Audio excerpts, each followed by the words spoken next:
Hello. Hi, എല്ലാവർക്കും നമസ്കാരം. ഇന്ന് ഒരു വിഷയമായിട്ട് വന്നിരിക്കുകയാണ്. അപ്പോൾ ഞാൻ ഷോണിജിനോട് ചില കാര്യങ്ങൾ ചോദിക്കാൻ തന്നെയാണ് വന്നിരിക്കുന്നത്. അപ്പോൾ അങ്ങേ പറഞ്ഞിരിക്കുന്ന ഒരു ഭൗതികവാദം അല്ലെങ്കിൽ യുക്തിവാദം എന്നതിലാണ് വിശ്വസിക്കുന്നതെന്ന് ഞാൻ മനസ്സിലാക്കുന്നത്. അപ്പോൾ എന്താണ് അങ്ങ് അറിഞ്ഞു വെച്ചിരിക്കുന്ന എന്നെപ്പോലെ ഉള്ള ആളുകൾക്ക് ഇന്ന് വ്യത്യസ്തപരമായിട്ട് യുക്തിവാദത്തിലേക്ക് ആകൃഷ്ടനാകാനുള്ള കാരണം എന്താണെന്നൊന്ന് വിശദീകരിച്ചാൽ നന്നായിരിക്കും. അത് നമ്മൾ ഒന്ന് എപ്പോഴൊരു ചുറ്റുപാട് എന്നുള്ള സംഭവമുണ്ട്. ചുറ്റുപാടെന്ന് വ്യത്യസ്തമായിട്ട് ചിന്തിച്ചാലും ഇല്ലെങ്കിലും നമ്മൾ ചുറ്റുപാട് എപ്പോഴും സ്വാധീനിക്കും. അതാണ് ഒരു കാര്യം, ബേസിക്കലി സത്യം എന്തായി പറയുകയാണെങ്കിൽ. പിന്നെന്ന് പറഞ്ഞാൽ നമ്മൾ ചിന്താ രീതികൾ അതേപോലെ തന്നെയാണെന്നുള്ളതാണ്. ചിന്താ രീതി എന്ന് പറഞ്ഞാൽ നമ്മളിപ്പം ഓരോ കാര്യത്തിന് കണ്ടുവരുന്നൊരു കാര്യം എങ്ങനെയാണ് നടക്കുന്നത്, അല്ലെങ്കിൽ ഏതൊരു കാര്യം മനസ്സിലാക്കുന്നതിൽ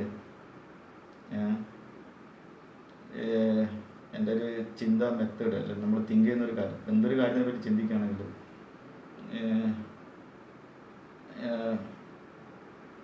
അങ്ങനെ എനിക്കത് തോന്നലില്ല. അങ്ങനെ നമ്മളൊരു കാര്യം ചിന്തിക്കണ്ടല്ല, ചിന്തിക്കണ്ടല്ലേ. ഇപ്പോൾ എന്തെങ്കിലും ഒരു കാര്യത്തിനെ പറ്റി ചിന്തിക്കുന്നു, എന്തൊരു കാര്യം ചിന്തിക്കുന്നു, അവിടെ ഒരു ഈശ്വരനുണ്ട് എന്നുള്ളൊരു പൊസിഷൻ എനിക്കത് കാണാൻ പറ്റുന്നില്ല.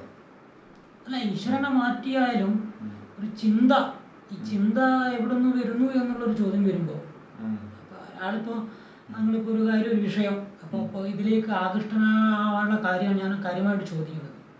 അല്ലെങ്കിൽ ഏതെങ്കിലും ഒരു വ്യക്തികളുടെ ചില ഒരു പ്രഭാഷണങ്ങളോ കാര്യങ്ങളൊക്കെയാണോ എന്നുള്ളതാണ്. വ്യക്തികളെ സ്വാധീനിക്കാണ്ട് നമ്മൾ എന്ത് ചെയ്യില്ല, നമുക്ക് അങ്ങനെ ഒരു നിലനിൽപ്പില്ല. നമുക്ക് എപ്പോഴും നമ്മളെ ഒരു സൊസൈറ്റി തന്നെയാണുള്ളത്. പിന്നെ ഇതിൻ്റെ ഇതൊരു സ്റ്റഡിയാണ്, ഒരു ടീച്ചിങ്, അല്ലെങ്കിൽ നമ്മളൊരു രസമാണ്. നമ്മളിപ്പം നേരത്തെ പറഞ്ഞതിൻ്റെ തൊട്ട് മനുഷ്യൻ്റെ ഒരു സ്വഭാവം എന്ന് പറഞ്ഞാൽ എപ്പോഴൊരു കൺവിൻസിങ് ആയിട്ടുള്ള സ്വഭാവം. നമുക്കൊരു യുക്തിസഹമായൊരു ഉത്തരവില്ലാന്നുണ്ടെങ്കിൽ നമുക്ക് എന്ത് ചെയ്യാൻ പറ്റില്ല, ജീവിക്കാൻ പറ്റില്ല. നമ്മൾ എപ്പോഴും ഒരു യുക്തിസഹമായി ചിന്തിക്കുന്ന ഒരു ജീവിയാണ് മനുഷ്യൻ. നമ്മളൊരു ഒരു ബുക്കുണ്ട്, തിങ്ക് ഫാസ്റ്റ് ആൻഡ് സ്ലോ എന്ന് പറയുന്നത്. അതിൽ ഡാനിയൽ കേമൻ എന്ന് പറയുന്നൊരു ആൾ എഴുതിയാണ്. അതിലൊരു പുള്ളിയൊരു എക്സാമ്പിൾ പറയുന്നുണ്ട്. ഇപ്പം കുറുക്കൻ മുന്തിരിൻ്റെ കഥ കണ്ടിട്ടില്ലേ? ഇപ്പം കുറുക്കൻ മുന്തിരിക്ക് ചാടി, കുറുക്കന് മുന്തിരി കിട്ടിയില്ല. രണ്ടാമതും ചാടി, കുറുക്കന് മുന്തിരി കിട്ടിയില്ല. മൂന്നാമതും ചാടി, മുന്തിരി കിട്ടിയില്ല. പിന്നെ കുറുക്കൻ പറയുന്നത് എന്താണെന്ന് വെച്ചിട്ടുണ്ടെങ്കിൽ, കുറുക്കൻ തന്നെ കൺവിൻസ് ചെയ്യും, എന്ത് മുന്തിരി നല്ലതല്ല, പൊടിക്കുന്ന മുന്തിരിയാണ്. നമ്മൾ ഏകദേശം നമ്മളെ ചിന്താപദ്ധതി ഏകദേശം അതേപോലെ തന്നെയാണ്. നമുക്ക് എന്ത് ചെയ്യാൻ പറ്റില്ല എന്ന് പറഞ്ഞാൽ നമുക്കൊരു റീസൺ കിട്ടണം അവിടെ. ഒന്നുകിൽ രണ്ടു തരം ചിന്തിക്കാം. ഒന്നുകിൽ എന്ത് ചെയ്യുക, എനിക്ക് നല്ല ഹൈറ്റ് ചാടാൻ പറ്റിയില്ല, അതുകൊണ്ട് എനിക്ക് മുന്തിരി കിട്ടിയില്ല, എന്നിട്ട് എനിക്ക് ഹൈറ്റ് ചാടുന്നതിനെ പറ്റി ചിന്തിക്കാം. അല്ലാതെ എനിക്ക് മറിച്ചും ചിന്തിക്കാം. എങ്ങനെയാണെങ്കിലും ചിന്താപരമായിട്ട് ഒരു ആൻസർ ഇല്ല എന്നുണ്ടെങ്കിൽ മനുഷ്യൻ നമ്മൾ ഉറങ്ങൂലായോ? അയാൾക്ക് ഉറങ്ങാൻ പറ്റില്ല. അല്ല, ഞാൻ ചോദിക്കുന്നത് ഈശ്വരനെ വെച്ചുകൊണ്ടിരുന്ന നമ്മളിത് ഇങ്ങനെ ചിന്തിച്ചുകൂടെ? ഈശ്വരൻ എനിക്ക് തന്നു എന്നുള്ള ഭാവത്തിൽ അത് സ്വീകരിക്കുന്നത് കൊണ്ട് എന്താണ് ബുദ്ധിമുട്ട്? അതെ, അതാണ് ഞാൻ പറഞ്ഞത്. എൻ്റെ ഒരു ചിന്താ പരിസരം എന്ന് പറഞ്ഞാൽ മറിച്ചായിരുന്നു. മനസ്സിലായില്ലേ? എൻ്റെ ഒരു ചിന്താ പരിസരം എന്ന് പറഞ്ഞാൽ ഒരു വേറെ തരത്തിലായിരുന്നു. അതുകൊണ്ട് നമ്മൾ ആ ഒരു ഇത് വെച്ചാൽ എന്ത് ചെയ്യുക, എപ്പോഴും അതിനെ അനലൈസ് ചെയ്യാനും, അതൊരു ബയാസാണോ അല്ല ഒരു പക്ഷപാതിത്വമാണോ എന്നെല്ലാം പറഞ്ഞാൽ പക്ഷപാതിത്വമാകാം. പക്ഷെ അങ്ങനെ തന്നെയാണ് എന്ത് ചെയ്യുന്നത്, ചിന്തിച്ച് വളർന്നത്. അതായത് പിന്നെ എനിക്കത് ഒരു അത്യാവശ്യ ഘട്ടം അല്ലെങ്കിൽ ഒരു എക്സ്ട്രാ ഓർഡിനറി സൊല്യൂഷൻ ഉള്ളതായിട്ട് എവിടെയും തോന്നിയിട്ടില്ല. അതാണ് വേറൊരു കാര്യം. അങ്ങനെയാണ് ഞാൻ ചിന്താ പദ്ധതിയായിട്ട് മുന്നോട്ട് പോകുന്നത്. അതെ, അതിൽ ചിന്തകൾക്ക് കുഴപ്പമുണ്ട് എന്നല്ല പറഞ്ഞത്. ഇപ്പോൾ ഞങ്ങളുടെ ആധ്യാത്മികതയിൽ നമുക്ക് യുക്തിയുണ്ട്. അല്ല, യുക്തിയില്ലാണ്ട് മനുഷ്യൻ ജീവിക്കാൻ പറ്റില്ല. അതെ, അപ്പൊ നിങ്ങൾ പറഞ്ഞിരിക്കുന്ന ഈശ്വരൻ ഇല്ല എന്നുള്ള യുക്തിയല്ല. ഈശ്വരനെ പോലെ യുക്തയുക്തമായിട്ട് പരീക്ഷണ നിരീക്ഷണങ്ങളിലൂടെ നടത്തിയിട്ട് കണ്ടെത്തേണ്ട ഒരു പാതയാണ്. അപ്പോൾ അങ്ങ് മനസ്സിലാക്കിയ സംഭവം, ഇപ്പം നിരീശ്വരവാദം, പിന്നെ യുക്തിവാദം എല്ലാം വാദമാണ്.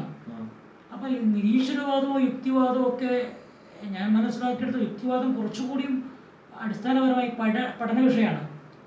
നിരീശ്വരവാദത്തിന് ഒരു പഠനത്തിന് ആവശ്യമുണ്ടോ? അതെന്ന് പറഞ്ഞാല് അല്ല, അത് മാത്രമല്ല, ഇത് രണ്ടാണോ അല്ലെങ്കിൽ ഇത് രണ്ടും ശരിക്ക് ഒരു രീതി വ്യത്യാസമുണ്ടോ? രീതി വ്യത്യാസമല്ല, അതൊരു നെവർ മാറ്റർ എന്നുള്ളതാണ്.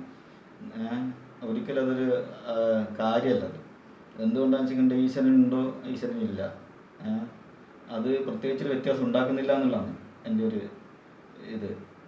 ഉണ്ട് എന്നാണോ ഇല്ല എന്നുള്ള പ്രശ്നമാണോ പറയുന്നത്? ഉള്ളതൊന്നല്ല, എങ്ങനെ ഉള്ളൊരു സാധനത്തെ ഉണ്ട് എന്ന് പറയണ്ടെന്നാണോ? അല്ല, ഉള്ളൊരു സ്ഥാനത്ത് ഉണ്ട് എന്നല്ല, ഇല്ലാത്തൊരു സാധനത്ത് ഉണ്ട് എന്ന് പറയുന്നതാണോ? അതല്ല.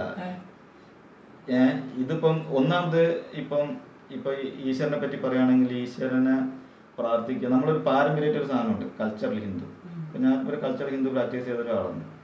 കൾച്ചറൽ ഹിന്ദു പ്രാക്ടീസ് എന്ന് വെച്ചാൽ ഇപ്പം ഓണാണെങ്കിലും വിഷു ആണെങ്കിലും എൻ്റെ ജീവിതത്തിൽ കല്യാണമാണെങ്കിലും അല്ലെങ്കിൽ എൻ്റെ മക്കളെ ചടങ്ങാണെങ്കിലും ഇപ്പം മരണാന്തര ചടങ്ങാണെങ്കിലും ഇതെല്ലാം എന്ത് ചെയ്യുന്നുണ്ട്, മതം എൻ്റെ സൈഡിൽ കൂടെ തന്നെ എൻ്റെ കൂടെ തന്നെ സഞ്ചരിക്കുന്ന ഒരു കൾച്ചറൽ ഹിന്ദുവാണ് ഞാൻ.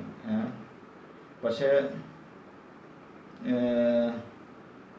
ഇതിനെല്ലാം അടിസ്ഥാനമാക്കി ഒരു മനസ്സിലാക്കൽ എന്ന് പറഞ്ഞാൽ ഇപ്പം ആ ഒരു ചിന്താ പദ്ധതി എന്ന് പറഞ്ഞ സാധനത്തിൽ ഞാൻ പ്രാക്ടീസ് ചെയ്തതോ അല്ലെങ്കിൽ ഞാനൊരു വിശ്വസിക്കുന്ന തന്നെ പറയാം, എന്തായിരിക്കും ഒരു നിരീശ്വരവാദത്തിലാണ്.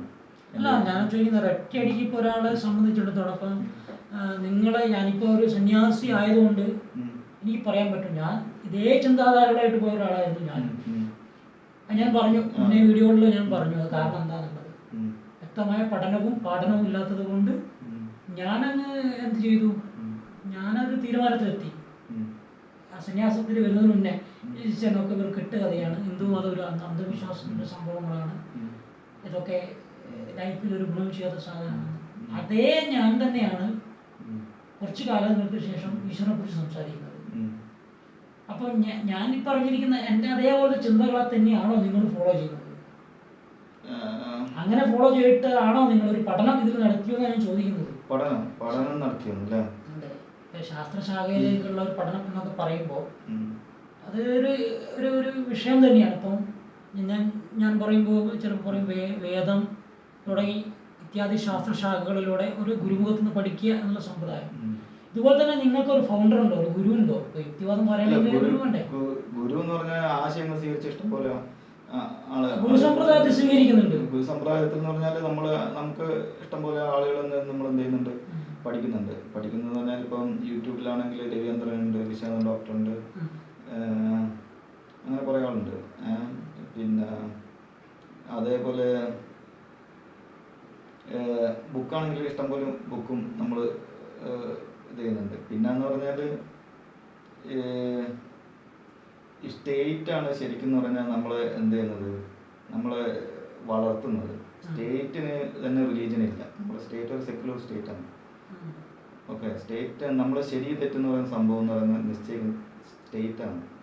ഓക്കെ, നമ്മളിപ്പോൾ എന്ത് ശരി, ഞാനിപ്പോൾ നമ്മൾ ഇതിങ്ങനത്തെ സംബന്ധിച്ച് ചില ശരികൾ എന്തെങ്കിലും അൾട്ടിമേറ്റ് ശരി തെറ്റെന്ന് പറയുന്നത് എന്തായിരിക്കും പറഞ്ഞാൽ ഭരണകൂടം എന്താണോ തെറ്റ് എന്ന് പറയുന്നത് അത് തെറ്റും, ഭരണകൂടം എന്താണ് ശരി എന്ന് പറയുന്നത് ശരിയായിരിക്കും. നമുക്ക് അതിൻ്റെ ഒരു പുറത്തുള്ളൊരു എന്തില്ല, ഒരു പരിസരം നമുക്കില്ല.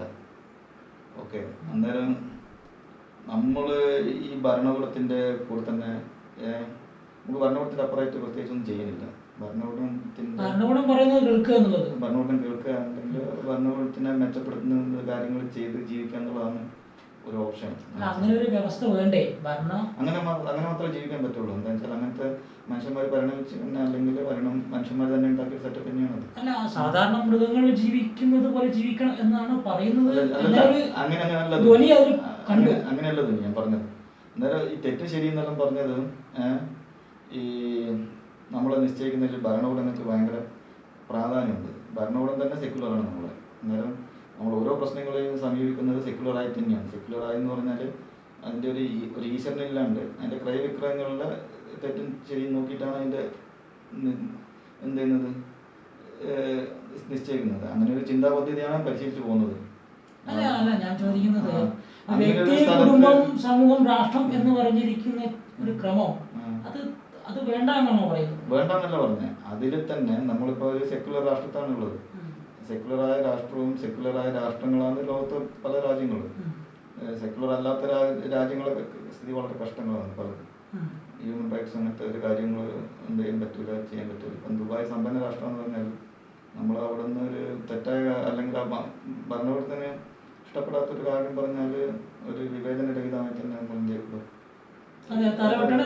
തലവെട്ടി പോകും. അങ്ങനെ നോക്കുമ്പോൾ നമ്മുടെ ഭാരതം കുറച്ചുകൂടി സ്വാതന്ത്ര്യവും നിയമത്തിൽ അധിഷ്ഠിതമായിരിക്കുന്ന സെക്യുലറായ ദൈവമില്ലാത്ത രാഷ്ട്രങ്ങളാണ് മനോഹരമായ രാഷ്ട്രങ്ങൾ. അല്ല, അങ്ങനെ നമുക്ക് ഒറ്റയടി പറയാൻ കഴിയില്ല. കാരണം ഭാരതം ലോകത്തിൽ നൽകിയത് തന്നെ ഒരു ആധ്യാത്മികതയാണ്. അല്ല, ചാർവാകനെ പോലും ഋഷിയായി സ്വീകരിച്ചിരിക്കുന്ന ഒരു പാരമ്പര്യം. അത് എല്ലാ തരത്തിലും ഉണ്ടാവും. നമ്മൾ ദൈവം ഉണ്ടെന്ന് ദൈവമില്ലായിരിക്കും, പക്ഷെ കാര്യങ്ങൾ തീരുമാനിക്കുന്ന എന്തിന്റെ അടിസ്ഥാനത്തിലല്ല, ദൈവത്തിന്റെ അടിസ്ഥാനത്തിലല്ല. അല്ല, നമ്മളിപ്പോ പ്രതിജ്ഞ ചെയ്യുന്നപ്പോഴും ദൈവത്തിന്റെ പേരും ചെയ്യും, ദൈവത്തിന്റെ പേരിൽ അല്ലാണ്ട് ചെയ്യും ഉണ്ടല്ലോ. അപ്പോ രണ്ടും ഓൾറെഡി രണ്ട് ഇഷ്ടമുള്ള ആളുകൾക്ക് ഇഷ്ടമുള്ളത് വിശ്വസിക്കുക എന്നുള്ളൊരു സ്വാതന്ത്ര്യം ഭാരതത്തിലേ ഉള്ളൂ എന്ന് എനിക്ക് തോന്നുന്നത്. അല്ല, ഭാരതത്തിലല്ല, അത് സെക്യുലർ സ്റ്റേറ്റുകളിലെല്ലാം ഉണ്ട്. എല്ലാം ഉണ്ട്. പക്ഷേ ഈ പറഞ്ഞിരിക്കുന്ന സെക്യുലർ മതമുണ്ടല്ലോ. ഇല്ല, അങ്ങനെ മതമില്ലാത്ത ഏതെങ്കിലും രാഷ്ട്രമുണ്ടോ ഇപ്പോ? അല്ലല്ല, സെക്യുലറായ സ്റ്റേറ്റുകളാണ് പുരോഗമിക്കുന്നത്. നമ്മള് മനുഷ്യന്റെ എന്താണ് വളർച്ച അല്ലെങ്കിൽ മനുഷ്യനെ അതിജീവനത്തിനുള്ള നമുക്കൊരു കാര്യമുണ്ട്, മനുഷ്യനെ അതിജീവിക്കുന്നുള്ളൊരു ഉറപ്പ് നമുക്ക് തോന്നുന്ന ചില കാര്യങ്ങളുണ്ട്. അല്ലെങ്കിൽ ഇന്ന പരിസരങ്ങൾ ഉണ്ടായാലും മാത്രമേ മനുഷ്യന് എന്ത് ചെയ്യാൻ പറ്റുള്ളൂ, സന്തോഷവാനായിട്ടും അതിജീവിച്ചും നിൽക്കാൻ പറ്റുള്ളൂ. ഈ ഒരു മനസ്ഥിതിയുള്ള രാജ്യങ്ങളൊന്നും നോക്കിയാൽ സെക്യുലർ സ്റ്റേറ്റുകളാണ്. ഇപ്പം അമേരിക്ക ഒരു സെക്യുലർ സ്റ്റേറ്റാണ്, ഇംഗ്ലണ്ട് ഒരു സെക്യുലർ സ്റ്റേറ്റാണ്. ഇംഗ്ലണ്ട് സെക്യുലർ സ്റ്റേറ്റ് ആയതുകൊണ്ട് മാത്രമാണ് ഋഷി സുനക്കിന് അവിടെ എന്താകാൻ പറ്റുന്നത്, പ്രസിഡന്റ് ആകാൻ പറ്റുന്നത്, അല്ലെ പ്രധാനമന്ത്രിയാണ്, പ്രൈം മിനിസ്റ്റർ ആകാൻ പറ്റുന്നത്. ഫ്രാൻസ് ഒരു സെക്യുലർ സ്റ്റേറ്റാണ്. ഇപ്പോൾ സെക്യുലർ സ്റ്റേറ്റ് ഇന്ത്യ ഒരു സെക്യുലർ സ്റ്റേറ്റാണ്. ഇപ്പം ചൈന ഒരു സെക്യുലർ സ്റ്റേറ്റാന്ന് പറയുമെങ്കിലും ചൈന ഒരു സെക്യുലർ സ്റ്റേറ്റാണ്, സംശയമുള്ള സ്റ്റേറ്റാണ്. അതൊരു ഹാൻ അല്ലാത്ത ഒരാളെ അവരെന്ത് ചെയ്യാൻ പറ്റില്ല, ഒരു കൾച്ചറൽ ഐഡന്റിറ്റി അവിടെ ഉണ്ടാവില്ല. ഒരു ബുദ്ധിസ്റ്റ് ഒരു ഹാൻ കൾച്ചർ ഉണ്ട്, ഹാന്. ഭാരതത്തെ അതിപ്പോ നമ്മളിപ്പോ ഭാരതത്തിന്റെ ആയിക്കോട്ടെ, ഇപ്പം ഭാരതത്തിൽ ഇപ്പൊ ഏതൊരു കൾച്ചർ നമ്മളിപ്പോ ഇവിടെ എത്തിയാല് അത് നമ്മളെ കൾച്ചറായി മാറുന്നത്. ഇപ്പം ബുദ്ധൻ ജപ്പാനിലുണ്ട്, മനസ്സിലായോ? അത് ഭാരതത്തിൽ വെച്ചാൽ ഭാരതത്തിന് പോയാല് ജപ്പാനിലെ ബുദ്ധനും ജപ്പാനിലെ ഐഡന്റിറ്റി ആണുള്ളത്. മതമൊക്കെ മാറ്റി നിർത്താം. ആധ്യാത്മികതയാണ് ഇവിടെ വിഷയം. ഭാരതം പറയുന്നത് ആധ്യാത്മികതയാണ്. അതിന് മതം നമ്മൾ പിന്നീട് കാലാനുസൃതമായി വന്നു ചേർന്നൊരു സംഭവമാണ് മതം. ആധ്യാത്മികത എന്ന് പറയുന്ന സംഭവം തന്നെ എനിക്ക് അതിൽ എന്താണുള്ളതെന്ന് എനിക്ക് ആധ്യാത്മികത അതിലേക്ക് ഉൾക്കൊള്ളാൻ പറ്റാതെ അതിനെ കുറിച്ച് വ്യക്തമായിരിക്കുന്ന പഠനം കാര്യങ്ങളൊന്നും നടത്താൻ താല്പര്യമില്ലാത്തതുകൊണ്ടായിരിക്കും. ഞാനൊരു വിഷയത്തിൽ എന്തല്ല ബോധമല്ല, അല്ലെങ്കിൽ ഞാൻ ഇപ്പം കുളത്തിൽ ഇറങ്ങാത്ത ഒരാള് കുളത്തിനെ പറ്റി പറയുന്നത് അത്ര ശരിയല്ല. അല്ലെങ്കിൽ കുളം ഇതുവരെ ജീവിതത്തിൽ കാണാത്ത ഒരാൾ എന്ത് ചെയ്യില്ല, ഞാനത് എനിക്കത് അതിൻ്റെ ഒരു വിത്തോ അല്ലെങ്കിൽ ആഴോ അല്ലെങ്കിൽ അതിൻ്റെ ഒരു ആകാശം എനിക്കറിയില്ല. അതുകൊണ്ട് തന്നെയാണ് നമ്മള് എൻ്റെ ഒരു ചിന്താ പദ്ധതിയിൽ അങ്ങനെ ഒരിക്കലും അങ്ങനത്തെ ഒരു സംഭവം ഇല്ല. അങ്ങനത്തെ ഒരു ചിന്താപദ്ധതിയിലേക്ക് പോകാൻ ഇനിയും അവസരങ്ങളുണ്ടല്ലോ. അവസരങ്ങൾ എപ്പോഴും ഉണ്ട്. നമ്മൾ എപ്പോഴും ഓപ്പൺ ടു ഹിയർ ആണ്. നമ്മള് എന്ത് കേൾക്കാനും അല്ലെങ്കിൽ നമ്മള് സമ്മതിക്കാനും നമ്മളെപ്പോഴും ആരോഗ്യം തയ്യാറാണ്. അത് നല്ലൊരു കാര്യമാണ്. പലപ്പോഴും നമ്മളെ വിശ്വാസികൾ എന്ന് പറയുന്ന ആളുകൾ പോലും എൻ്റെ അനുഭവത്തിൽ സംവദിക്കാൻ തയ്യാറല്ല. പലപ്പോഴും അവരുടെ ധാരണകൾ വെച്ചിട്ടാണ് പലപ്പോഴും ഈ ഹിന്ദു സംസ്കൃതിയും, ഞാൻ ഹിന്ദു എന്ന് പറയാൻ കാരണം പ്രത്യേകിച്ച് ഒരു മതം എടുത്ത് പറയുന്നില്ല, ഞാൻ ഹിന്ദുവായി പറയപ്പെട്ടത് കൊണ്ട് ആ ഹിന്ദുവിൻ്റെ ലാബിൽ ഉപയോഗിക്കുന്നു. അതിനൊരു എനിക്ക് അഭിമാനമുണ്ട് പറയാൻ. മോശം എൻ്റെ മതത്തെ ഞാൻ ഒരിക്കലും മോശം പറയില്ല എന്നുള്ളത് എന്നെ ബോധ്യപ്പെടുത്തേണ്ട ആവശ്യം. അതുകൊണ്ട് പറയാണ്, അവർ പോലും ഇപ്പോൾ ഈ ഇതിനെക്കുറിച്ച് ഇരുന്ന് സംസാരിക്കാൻ 10 മിനിറ്റ് സംസാരിക്കാൻ തയ്യാറല്ല. അങ്ങനെ നോക്കുന്ന സമയത്ത് ഞാൻ കുറച്ചുകൂടി റെസ്പെക്ട് ചെയ്യുന്നത് യുക്തിവാദികളെ തന്നെയാണ്. കാരണം എന്താണെന്ന് വെച്ചാൽ അവർ പഠിക്കുന്നുണ്ട് അതിനെക്കുറിച്ചിട്ട്. ഇപ്പോൾ ഒരു യുക്തിവാദി ഒരു ഈശ്വര വിശ്വാസിയേക്കാളും കൂടുതൽ ഈശ്വരവാദത്തെ എങ്ങനെ ഖണ്ഡിക്കാമെന്ന് പഠിക്കുന്ന ഒരാളാണ് ഞാൻ വിശ്വസിക്കുന്നത്. അങ്ങേക്കെ പറഞ്ഞതുപോലെ രവിചന്ദ്രനായിക്കോട്ടെ, XYZ വേറൊന്നും എടുത്ത് പറയുന്നില്ല. അവരുടെ പലതും ഞാൻ കേട്ടിട്ടുണ്ട്, ചിലതൊക്കെ വളരെ സത്യമാണ്. അത് ഞങ്ങൾ വിശ്വസിക്കുന്നുണ്ട്, യുക്തിവാദത്തിൽ വിശ്വസിക്കുന്നുണ്ട്. പക്ഷെ നിരീശ്വരവാദം എന്ന് പറഞ്ഞ സാധനം ഇതിനെയൊക്കെ ഒരേ ചാട് കെട്ടാൻ ശ്രമിക്കുന്നുണ്ടാകുന്ന അപകടം, ഈ മൈത്രേനെ പോലുള്ള കുറച്ച് ആൾക്കാരൊക്കെ വന്നിട്ട് വായിച്ചു എന്തെങ്കിലും വിളിച്ചു പറയും.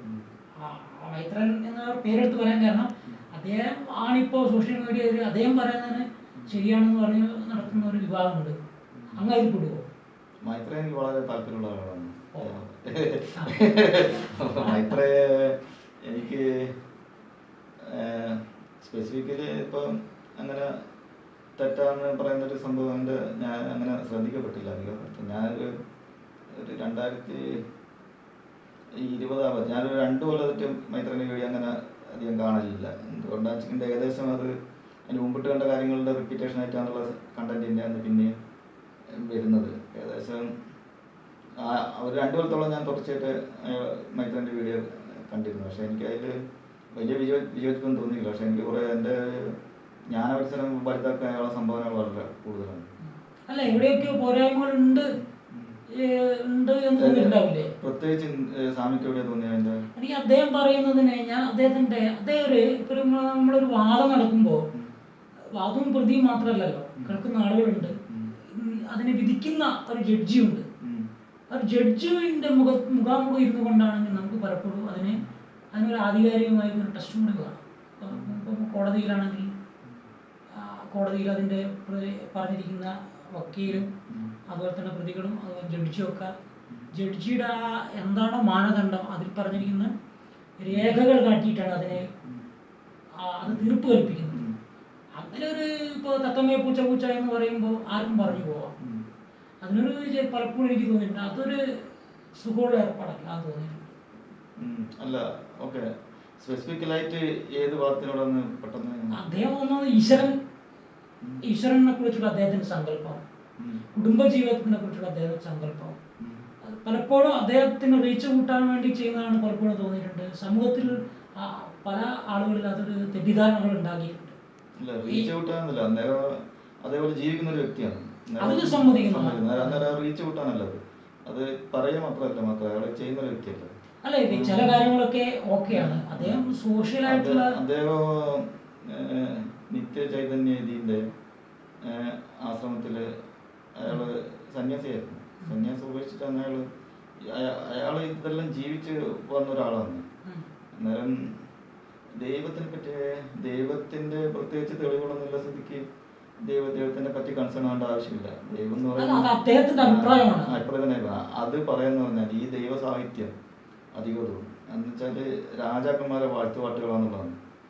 അന്ന് ആ കാലത്തുള്ള സിസ്റ്റം എന്ന് പറയുന്നത് സിസ്റ്റം എന്ന് പറയുന്നത് രാജാക്കളാണ്. അന്നേരം രാജാക്കന്മാരെ ഞാൻ നേരത്തെ പറഞ്ഞൊരു പോയിന്റിന്റെ ഒരു സാധനമാണ്. ഇന്നത്തെ നമ്മളെ സ്റ്റേറ്റ് എങ്ങനെയാണോ അത് തന്നെ നമ്മളെ വിധി. അന്നത്തെ രാജാക്കന്മാരുടെ സ്റ്റേറ്റ് ആയിരിക്കും നേരം, അതാണ് അവിടുത്തെ ജനങ്ങളെ വിധി.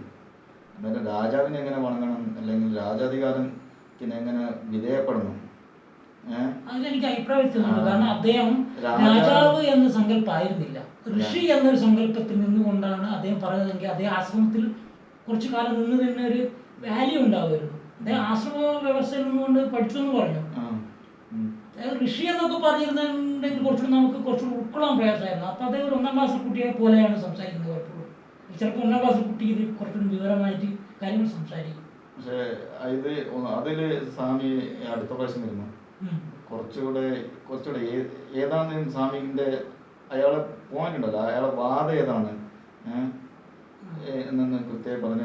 അദ്ദേഹത്തിന്റെ വാദം നമുക്കൊരു സംവാദം എന്നുള്ള രീതിയിൽ നമുക്കൊരു അവതരിപ്പിക്കുക എന്നല്ലാതെ അദ്ദേഹത്തെ മാതൃകയായി സ്വീകരിക്കണം എന്ന് ഞാൻ ചോദിക്കുന്നു. അല്ല, അഭിപ്രായ വ്യത്യാസം ഉണ്ടാകാം. സ്വാഭാവികമാണ്. ഞാൻ ഈ മൈത്രേനെ കുറിച്ച് ഞാൻ കുറച്ചു കാലമായി കേട്ടിട്ടുണ്ട്. ഇപ്പം കുടുംബം എന്ന് പറയുന്ന സംഭവം എന്ന് പറഞ്ഞാല് ഒരു ബേസിക് ആയിട്ട് നമ്മളെ ഒരു ജീവന്റെ ഒരു ഇതെന്ന് പറഞ്ഞാല് പ്രത്യുൽപാദനമാണ് അതിൻ്റെ ഒരു മെയിൻ ഫങ്ഷൻ. അത് സ്വാമി അങ്ങനെയല്ല, എല്ലാവരും അങ്ങനെ അല്ല പറയുന്നത്. എന്നുവെച്ചാല് ഏതൊരു ജീവിന്റെ ഒരു ബേസിക് പ്രോപ്പർട്ടി എന്ന് പറയുന്നത് അതിൻ്റെ പ്രത്യുൽപാദനമാണ്. അന്നേരം ഏത് ജീവി എന്ന് പറഞ്ഞാൽ സ്വന്തം നിലയ്ക്ക് എന്ത് എന്ന് പറഞ്ഞാൽ കൂടുതൽ കോപ്പി ഉണ്ടാക്കാൻ ശ്രമിക്കും. അപ്പം എൻ്റെ പശുവും ശ്രമിക്കും, എൻ്റെ നായും ശ്രമിക്കും, മനുഷ്യന് ആ സാധനം ഉള്ളിലുണ്ട്.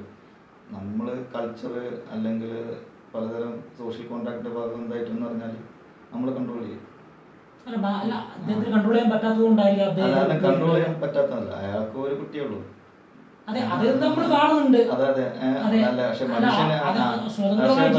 പക്ഷെ ഇപ്പം യൂറോപ്യൻ കൾച്ചർ അനുസരിച്ചിട്ട് ഇപ്പം നമ്മൾ എന്തെന്ന് പറഞ്ഞാൽ ഒരു കോൺട്രാക്റ്റാണ്. ഇപ്പം കോൺട്രാക്ട് എന്നുള്ള ബേസിലാണ്. കോൺട്രാക്ട് എന്ന് പറഞ്ഞാൽ ഇപ്പോൾ ഇന്ത്യയിലെല്ലാം ഉണ്ട്, അങ്ങനെയല്ല പറയുന്നത്. നമ്മളൊരു പാർട്ട്ണറായിട്ട് ഉള്ള നമ്മളൊരു കോൺട്രാക്റ്റാണ്. ആ കോൺട്രാക്ട് നമുക്ക് എന്ത് ചെയ്യാൻ പറ്റൂല, ഫുൾഫിൽ ചെയ്യാൻ പറ്റുന്നില്ല എന്ന് വെച്ചോ, അന്നേരം നമ്മൾ എന്ത് ചെയ്യേണ്ടി വരും, പിരിയേണ്ടി വരും. പക്ഷേ ഇന്ത്യനെ പോലത്തെ ഒരു രാജ്യത്ത് അങ്ങനെ പിരിയാന്ന് പറയുന്നത് വളരെ പ്രയാസമുള്ള കാര്യമാണ്. എന്തുകൊണ്ടാണെന്ന് വെച്ചിട്ടുണ്ടെങ്കിൽ കുട്ടികളുടെ ഭാവി, അങ്ങനത്തെ പല പ്രശ്നങ്ങളുണ്ട്. ഇങ്ങനത്തെ ഒരാൾ ഭാവി നോക്കേണ്ട ആവശ്യമില്ലല്ലോ. അങ്ങനത്തെ ഒരാൾ ഭാവി നോക്കണം. കുടുംബപരമായിട്ട് തന്നെയാണ് ജീവിക്കുന്നത്. ഇപ്പൊ ഞാനൊരു ചെയ്തുകൊണ്ട് ഞാൻ അതല്ല എന്ന് പറയുമ്പോ അല്ലല്ല, ഞാൻ തെറ്റിദ്ധരിക്കുന്നല്ല. ഞാനൊരു കുട്ടീനെ ഉണ്ടാക്കേണ്ടത് ആ കുട്ടീനെ ഒരു 18 വയസ്സ് വരെ, അല്ലെങ്കിൽ ശരിക്കും അവരെ ബുദ്ധി ഉറക്കുന്ന പ്രായം എന്ന് പറഞ്ഞാൽ 21 വയസ്സ് വരെ. 21 വയസ്സാകുമ്പോഴത്തേക്ക് അവരെ മസ്തിഷ്കത്തിന്റെ വളർച്ച പൂർണ്ണമാവും. അതുവരെ അവരെ പരിപാലിക്കേണ്ട ഉത്തരവാദിത്തം എനിക്കുണ്ട്. അത് കഴിഞ്ഞിട്ട് ഉള്ള വേണോ വേണ്ടേ എന്നുള്ള കാര്യം എന്താണ് ക്വസ്റ്റ്യങ്ങളാണ്. അത് നമ്മളെ ടേസ്റ്റിനനുസരിച്ചിരിക്കും. ഒന്നെന്ന് പറഞ്ഞാൽ നമ്മളൊരു ഡ്യൂട്ടിയാണ്. എന്ത്, നമ്മളൊരു കാര്യം ചെയ്ത് അത് സംരക്ഷിക്കുന്ന അല്ല, അതും ഡിബേറ്റബിളാണ്. സംരക്ഷിക്കാൻ വിടുന്ന ആളുകളുണ്ട്, അങ്ങനെയല്ല പറയുന്നത്. പൊതുവായി ഇപ്പൊ ഒരു രാഷ്ട്രം എന്നുള്ള നിലയ്ക്ക് എന്താണ് വേണ്ടത്, അതിലെ പൗരന്മാര് എന്തായിരിക്കണം?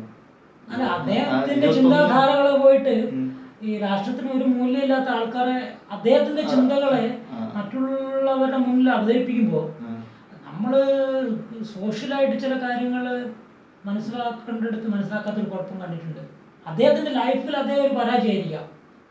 ആ പരാജയത്തെ സമൂഹത്തിന്റെ മുന്നിൽ ഇങ്ങനെയാണ് ഒരു കുടുംബം, ഇങ്ങനെയാണ് ഒരു രാഷ്ട്രം എന്നൊക്കെ പറയുമ്പോൾ നമ്മളെ പുറകിലെ ആളുകൾ, ഇപ്പം നാരായണ ഗുരു ആയിക്കോട്ടെ, ചട്ടമ്പി സ്വാമികളായിക്കോട്ടെ, അവരൊന്നും ലോകം കാണാത്തവരല്ല. അവരെയും നല്ല വൃത്തിയുള്ള ലോകം കണ്ടിട്ട് ആ വൃത്തിയായിട്ട് കാര്യങ്ങൾ പറഞ്ഞു. മൈത്രേനെ ഞാൻ അങ്ങനെ തള്ളിക്കളയുന്നല്ല, വിമർശിക്കാനുള്ള സ്വാതന്ത്ര്യം നമുക്ക് വെച്ചിട്ട് തന്നെയാണ് നമ്മൾ എന്ത് ചെയ്യുന്നത്, ചർച്ച നടത്തിക്കൊണ്ടിരിക്കുന്നത്, മുന്നോട്ട് വരുന്നത്. വിമർശിക്കാനുള്ള സ്വാതന്ത്ര്യം ഇല്ലാണ്ട് നമുക്കൊരു ചർച്ചയ്ക്ക് ഒരു മുന്നോട്ട് പോക്കില്ല. നമ്മളിപ്പം കുട്ടികളെ ഉത്തരവാദിത്വം എന്ന് പറഞ്ഞാൽ അതെന്തുണ്ട്, അത് കുട്ടികൾ ഉണ്ടാക്കിയാൽ അവരെ ഒരു പൂർണ്ണ വളർച്ച എത്തുന്നവരെ എന്ത് ചെയ്യണം, സംരക്ഷിക്കേണ്ട ഉത്തരവാദിത്വം ആർക്കുണ്ട്, അവരെ മാതാപിതാക്കൾക്കുണ്ട്. അതില് എന്തില്ല ഒരു വിട്ടുവീഴ്ച അയാൾ പറഞ്ഞിട്ട് എനിക്ക് തോന്നി. നിങ്ങൾ അത് കഴിഞ്ഞു എന്ത് ചെയ്യണം, നമ്മുടെ ഉള്ളിൽ എന്തുണ്ട് ഒരു സംഭവം ഉണ്ട്. നമ്മുടെ ഉള്ളില് എൻ്റെ ഇപ്പോൾ ഉള്ളിലൊക്കെ നമുക്ക് എന്ത് ചെയ്യും, പലതരം സ്ത്രീകളെന്നൊരു അട്രാക്ഷൻ തോന്നും. അതൊന്നൊരു ഞാനത് ഇല്ലാന്ന് പറഞ്ഞാൽ ഞാൻ അത് പറയുന്നത് നുണയായിരിക്കും. പക്ഷെ അതെന്തുകൊണ്ടാ വെച്ചാൽ അത് എൻ്റെ മാത്രം കുഴപ്പമല്ല. നമ്മളൊരു ജീവി എന്നുള്ള നിലയിൽ എന്ത് ചെയ്യുന്ന പറഞ്ഞാൽ നമ്മളൊരു മാസ്റ്റർ പ്ലാൻ തന്നെ ബ്രെയിനിലുള്ള സാധനം പറഞ്ഞാൽ മാക്സിമം കോപ്പി അടിച്ചിറക്കാനുള്ള ഒരു പ്ലാനാണ് ഉണ്ടാകുക. അതെന്താ വെച്ചിട്ടുണ്ടെങ്കിൽ ഇപ്പം ഏത് ജീവിക്ക് അങ്ങനെ തന്നെ ഉണ്ടാകുക.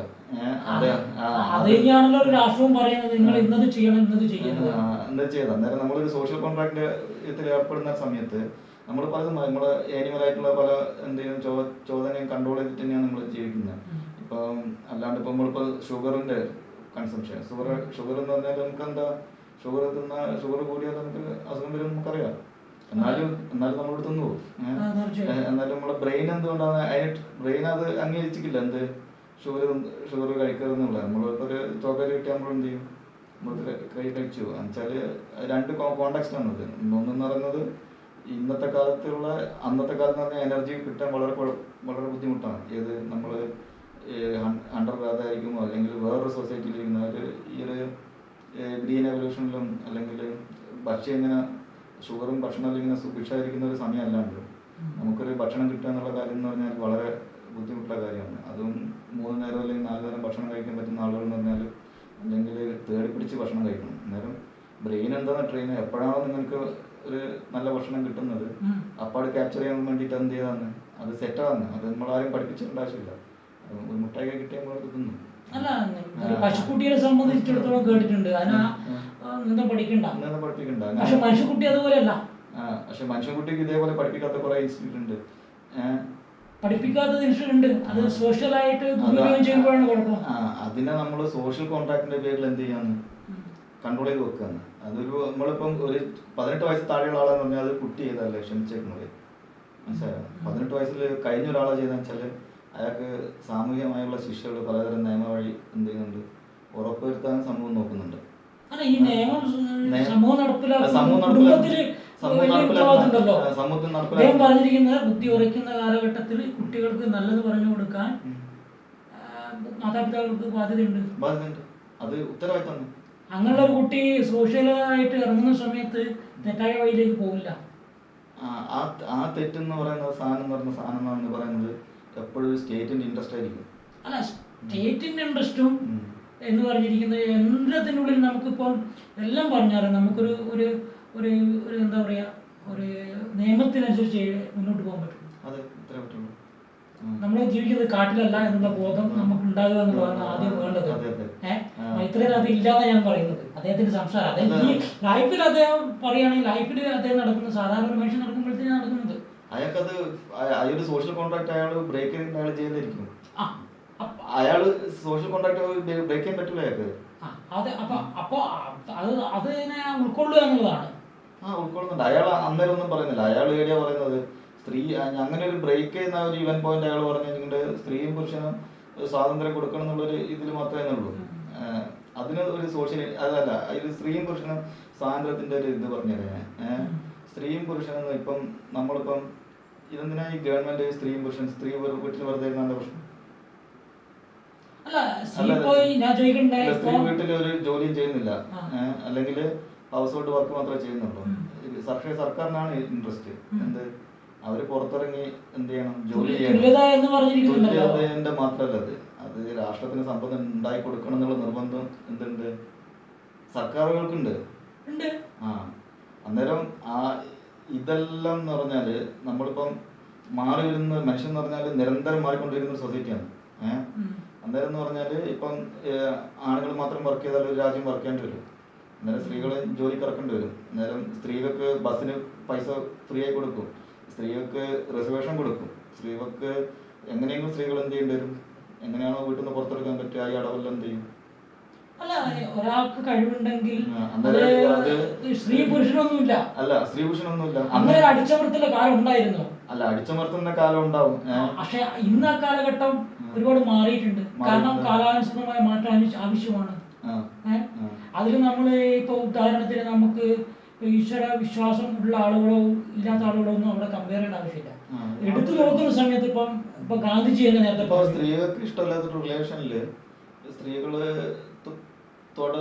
തുടരാതിരിക്കാനുള്ള സമരം അവർക്ക് വേണം, ഉണ്ടല്ലോ.